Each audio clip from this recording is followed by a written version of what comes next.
Blackstone Audio presents The Cure of Silver Cañon by Max Brand. This book is read by Lloyd James. Señor Coyote.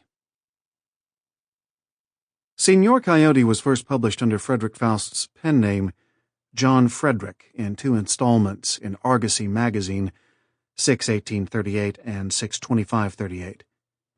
It was the last Western short novel Faust wrote.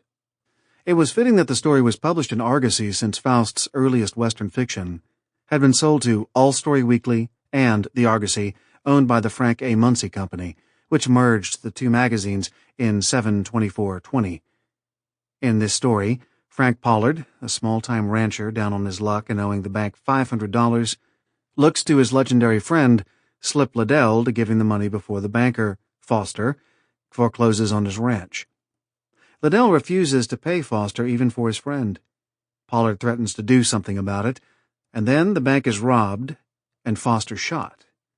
Will Liddell help when his friend is accused of the crime? 1.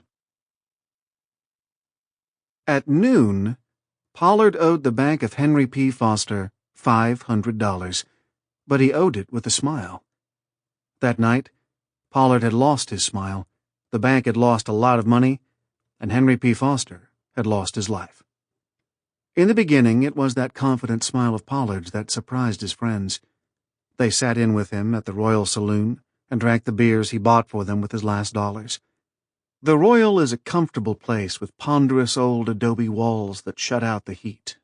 The shadows that gather inside it are so thick that even the swing door cannot let in shafts of light that penetrate to the heart of the place.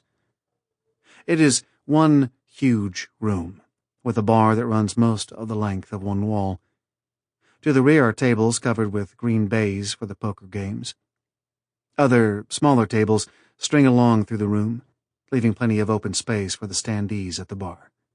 Behind the bar stands Chuck Sladen, with a signed photograph of Robert Fitzsimmons hanging above the mirror, and his revolver, as everyone knows, lying on the shelf before him. Age has turned Sladen the color of stone and gathered the sunburn of his youth into a few blotchy freckles, but he still looks alert and aloof. He gave most of his attention now to the table where Pollard sat, with Soapy Jones, Mark Heath, and Pudge MacArthur. Soapy and Pudge had blunt, rubbery faces that would have been useful in a prize ring, but Mark Heath was young and straight and big and handsome enough to be any girl's hero. Pudge MacArthur kept saying between drinks, "What's the main idea? 500 isn't much, but it's enough." Sample complete. Ready to continue?